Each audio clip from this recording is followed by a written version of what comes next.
의지해서 우리가 축복하고 이런 말을 할 때는 그 말에 권세가 있습니다. 힘이 있습니다. 예수 그리스도의 능력으로 말미암아 나타나는 거죠.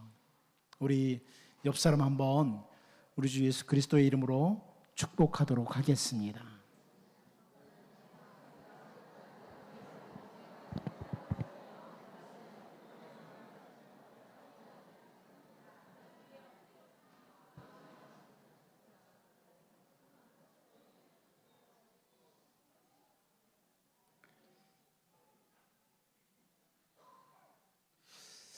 하나님께서 이스라엘 백성들 가운데 제사장을 세우시고 그들에게 특별히 해야 할 일들을 주셨습니다. 물론 제사장으로서 제사의 직무, 이 제사의 직무를 수행하는 것은 당연한 일입니다. 그런데 제사장들은 제사의 직무 외에도 신명기 21장 5절 말씀을 보면요, 레위 자손 제사장들도 그리로 갈지니 그들은 내 하나님 여호와께서 택하사 자기를 섬기게 하시며 또 여호와의 이름으로 축복하게 하신 자라. 모든 소송과 모든 투쟁이 그들의 말대로 판결될 것이니라. 이렇게 말씀을 하고 있습니다. 백성들 가운데 일어나는 그 일에 대해서 판결하는 일, 이것이 또 제사장이 해야 될 일 중에 한 가지입니다. 또 우리 잘 아는 민수기 6장 22절 이하의 말씀, 제가 굳이 살펴보지는 않으려고 하는데, 백성들을 축복하는 일, 이것도 제사장들이 해야 할 일입니다. 그 외에도 제사장들이 해야 하는 일들이 참 다양한 직무가 주어져 있는데, 성막의 일을 총지휘하는 일이나 백성들에게 율법을 가르치는 일, 여러 가지 많습니다. 그런데 오늘 본문에서는요, 제사장들에게 주어진 직무 가운데 민수기 10장 8절 말씀에서 그 나팔은 아론의 자손인 제사장들이 불지니 이는 너희 대대의 영원한 율례니라, 이렇게 말씀을 하심으로 나팔을 부는 일을 하도록 하시기도 합니다. 우리가 지난주에 요엘 1장 마지막 부분에서 여호와의 날이 임박했다, 그때에 대해서 살펴보았죠. 오늘 본문은 바로 그때, 여호와의 날이 임박한 그때에 제사장들이 할 일이 뭐냐, 이런 부분을 우리가 오늘 본문 1절에서 살펴보는 겁니다. 사실 이 시대를 살고 있는 우리들은 제가 자주 언급했던 것처럼 사도 베드로를 통해서 베드로전서 2장에서 확인할 수 있는 왕같은 제사장들입니다.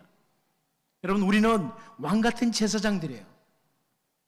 예수 그리스도로 말미암아 우리 모두가 다 왕같은 제사장들로서 살아야 할 삶이 있습니다. 특별히 오늘 본문을 보면서 바로 이 제사장들이 할 일이 오늘 이 시대를 살아가는 우리들, 왕같은 제사장들인 우리가, 내가 해야 될 일이다, 이것을 기억하고 말씀을 살피기를 원합니다.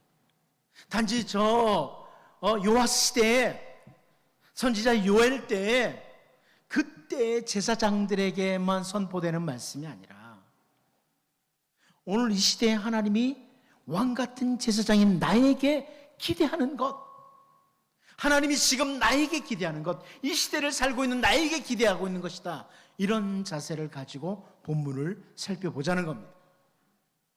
첫 번째로, 그러면 제사장님들이 할 일이 뭐냐, 무엇을 하느냐 하는 거죠. 우리 본문 1절 말씀 같이 한번 읽어보도록 하겠습니다. 다시 읽어봅니다. 시작. 시온에서 나팔을 불며 나의 거룩한 산에서 경고의 소리를 질러 이 땅 주민들로 다 떨게 할지니 이는 여호와의 날이 이르게 됨이니라. 이제 임박하였으니. 아멘. 자, 여기 선지자 요엘을 통해서 하나님께서 제사장들이 해야 할 일이 무엇인지 명령을 하시는데요, 세 가지를 명령하십니다. 그런데 이 세 가지 명령이 히브리어 성경으로 보면 다 강한 명령형으로 되어 있어요. 제사장들이 이것을 해야 된다는 것을 아주 강하게 명령하고 있다는 거죠. 하나님께서 요엘을 통해서 제사장들이 해야 될 일이다 합니다. 첫 번째가 뭐예요? 나팔을 불어라. 나팔을 불어라. 제사장들이 해야 될, 여호와의 날이 임박한 때 제사장들이 해야 될 첫 번째 일은 나팔을 부는 것이다. 성경에 나오는 참 좋은 단어들이 있잖아요. 이걸 이단들이 다 갖다 채용을 했어요. 그렇죠? 참 좋은 단어들을 이단들이, 신천지 얼마나 좋습니까? 굉장히 좋은데 이게 신천지 하면 우리는 게름직한 거예요. 이게. 그렇죠? 그 이단이 사용하는 단어 중에 하나가 파수꾼이에요. 어디서 사용하죠? 여호와의 증인들이. 제사장이 하는 중요한 역할 중에 하나가 파수꾼의 역할인데, 파수꾼 하면은 왠지 모르게 또 찝찝한데 사실은 중요한 단어예요. 파수꾼이에요. 에스겔 33장 2절 3절 말씀을 보면요, 인자야 너는 내 민족에게 말하여 이르라. 가령 내가 칼을 한 땅에 임하게 한다 하자. 그 땅 백성이 자기들 가운데 하나를 택하여 파수꾼을 삼은 그 사람이 그 땅에 칼이 임함을 보고 나팔을 불어 백성에게 경고하되. 이렇게 말씀을 해요. 여러분, 에스겔이 제사장입니다.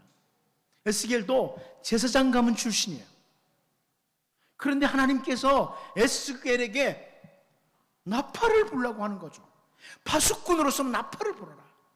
저 유다 백성들이, 이스라엘 백성들에게 파수꾼으로서 내가 나팔을 불어야 된다, 이렇게 말씀을 해요. 나팔을 분다, 경고하는 거죠. 칼이 임할 것을 나팔을 불어서 경고하는 것이 파수꾼, 제사장의 임무예요. 오늘 우리들이 해야 할 중요한 임무입니다. 주님이 다시 오실 날이 임박한 이때, 악이 온 세상 구석구석에 가득 차가고 있는 이때, 왕같은 제사장들인 우리들이 나팔을 불어야 됩니다. 이 시대를 향해서 나팔을 불어야 돼요. 경고를 해야 되는 거죠. 나도 듣고 이웃도 듣고 죄를 향해 달려가는 이 세상 사람들이 듣고 경고를 받도록 나팔을 불어야 됩니다. 여호와의 날이 임박한 그때 선지자 요엘은 제사장들에게 나팔을 불라고 그래요. 이제 주님 다시 오실 날이 임박한 이때 우리가 왕같은 제사장들로서 이 어두운 시대를 향해 나팔을 불 수 있는 이런 제사장으로서의 역할을 다하는 은혜가 있기를 원합니다. 또 한 가지는 소리를 지르라고 합니다. 소리를 질러라. 큰 소리로 외치라는 말이에요. 여러분, 예레미야 4장 5절 말씀을 보면, 너희는 유다에 선포하며 예루살렘에 공포하여 이르기를 이 땅에서 나팔을 불러 하며 또 크게 외쳐 이르기를 너희는 모이라 우리가 견고한 성으로 들어가자 하고 이렇게 권면을 하고 있습니다. 우리가 알다시피 예레미야도 그 아나돗의 제사장 가문 출신이죠. 예루살렘의 멸망을 앞에 두고 나팔을 불고 소리를 지르라고, 크게 외치라고 이렇게 말하고 있습니다. 잠잠할 때가 아니라는 그런 의미입니다. 선지자 호세아를 통해서도 같은 말씀을 하세요. 호세아 5장 8절 말씀을 보면 너희가 기브아에서 뿔나팔을 불며 라마에서 나팔을 불며 베다웬에서 외치기를 베냐민아 내 뒤를 쫓는다 할지어다. 나팔을 불면서 외치라는 겁니다. 소리 질러야 된다. 잠잠할 때가 아니라는 거예요. 우리는 나만 잘 믿으면 되지, 나만 잘 살면 되지, 이런 생각을 많이 가지지만 왕같은 제사장이라면 주님이 다시 오실 날이 점점 다가오는 이때 우리가 잠잠히 물러서 있는 것, 이것은 왕같은 제사장으로서의 삶이 아니라는 거예요. 나팔을 불며 소리를 높여 외치는 자들이 되어야 된다. 여러분, 우리가 이 시대의 왕 같은 제사장들입니다. 하나님께서는 여러분 가정에서, 여러분이 살고 있는 그 삶의 자리 주변에서 나팔을 불고 외치라고 합니다. 그렇게 살다간 주님 만날 때 어떻게 하겠습니까? 외치라는 거예요. 잠잠히 있지 말라는 거예요. 이게 왕 같은 제사장들이 할 일이에요. 여러분 가족들이 영원한 멸망의 자리로 가는데 주님 다시 오시면 영원한 멸망인데 그대로 가만히 잠잠히 있다는 것은 왕 같은 제사장으로서 옳지 않다는 거죠. 그래서 나팔을 불며 외치라는 거예요.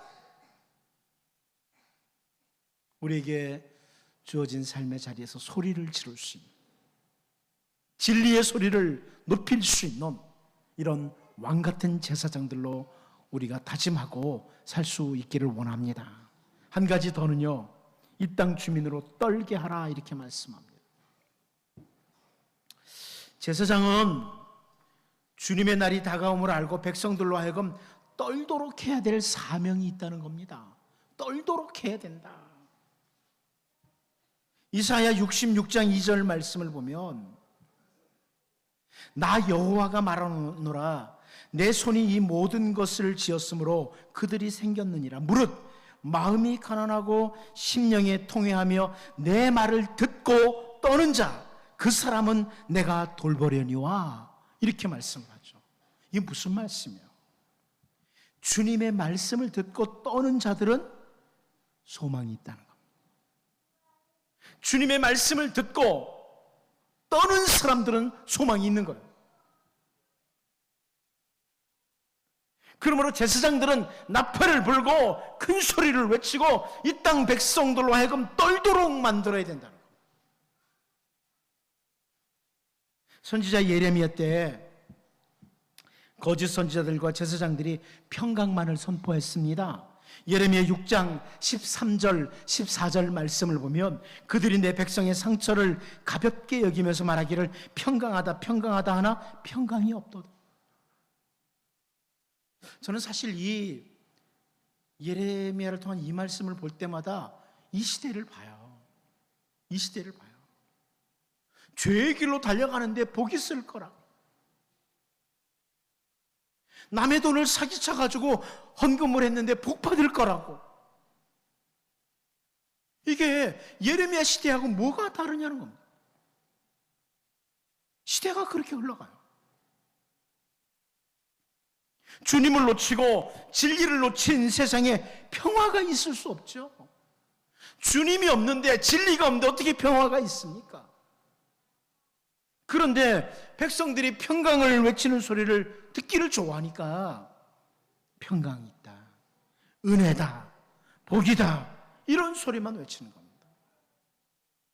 그런데 사도 바울은 데살로니가전서 5장 3절에서요 그들이 평안하다 안전하다 할 그때 임신한 여자에게 해산의 고통이 이름과 같이 멸망이 갑자기 그들에게 이르리니 결코 피하지 못하리라 이렇게 경고하고 있습니다. 여러분 죄와 뒹굴고 있는 이 시대를 우리가 바라보지 않습니까?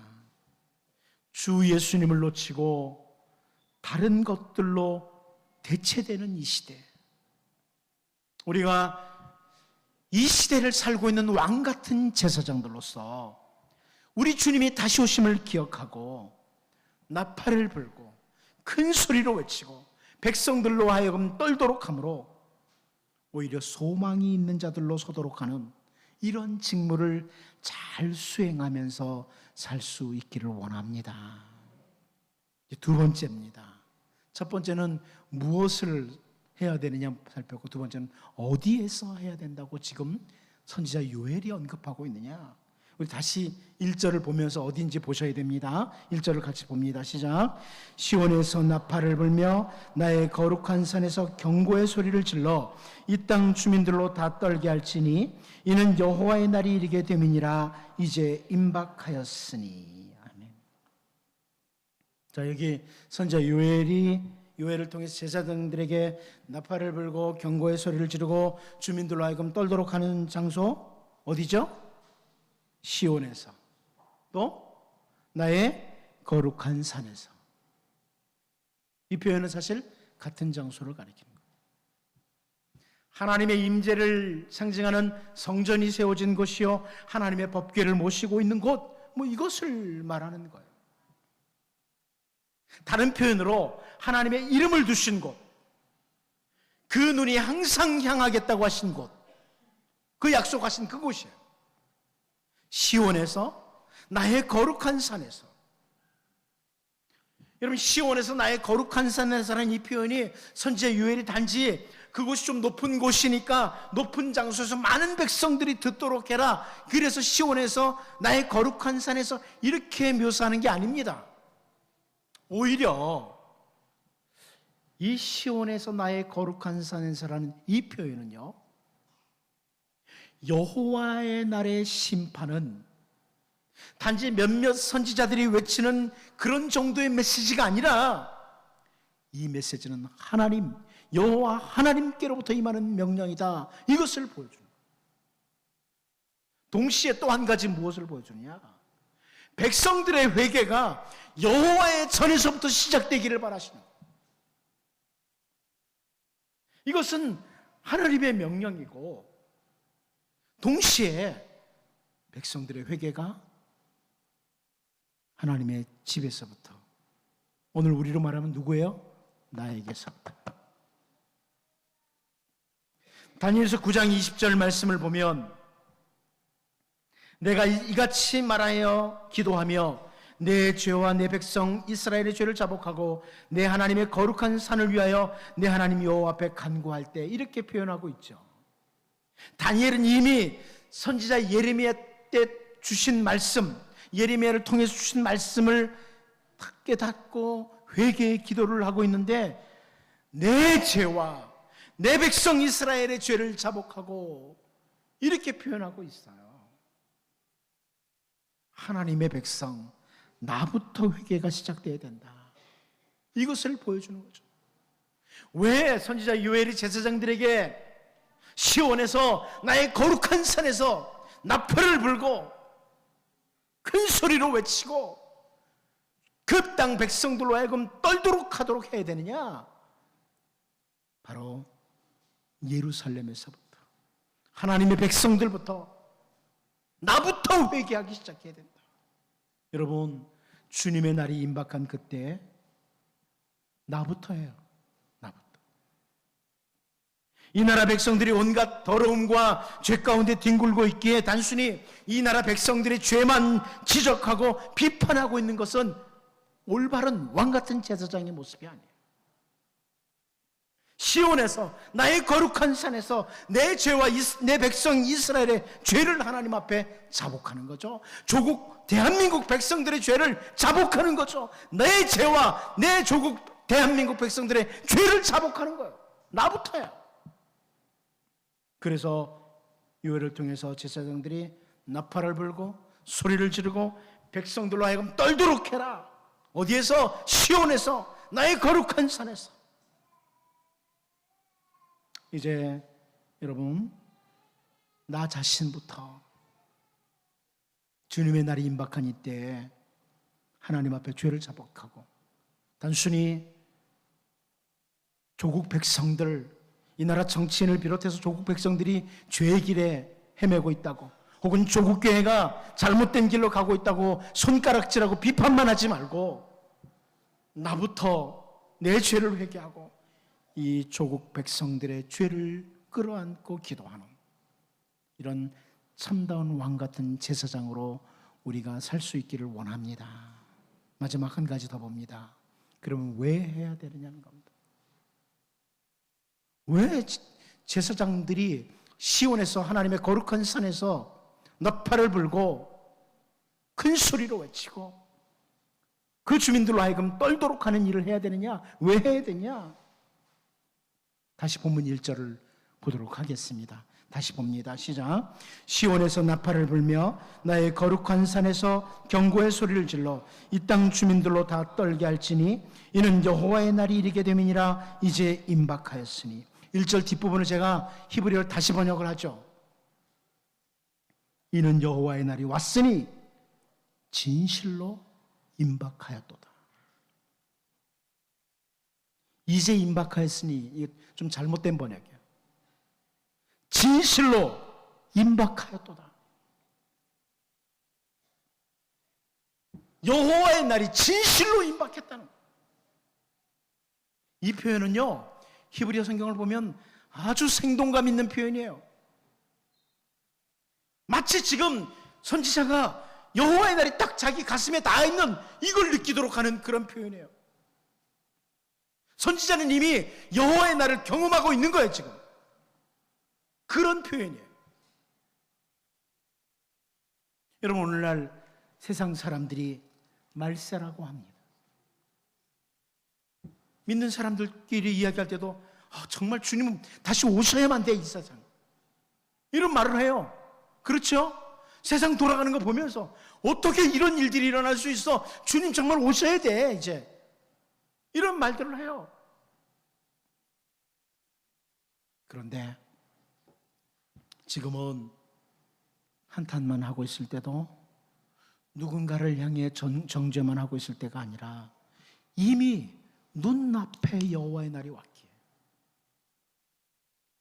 왕같은 제사장들은 마치 지금 내가 주의 날이 딱 경험하고 있는 것처럼 진실로 임박하였기에 이렇게 경험하면서 느끼면서 나팔을 불고 소리를 지르고 나와 우리 백성들이 떨도록 하는, 하나님 앞에 회개하도록 하고 나오도록 하는 이런 직무를 감당해야 된다는 겁니다.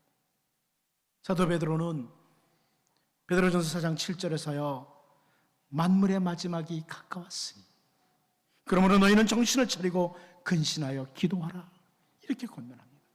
만물의 마지막이, 주님 오시는 날이 임박했다는 겁니다.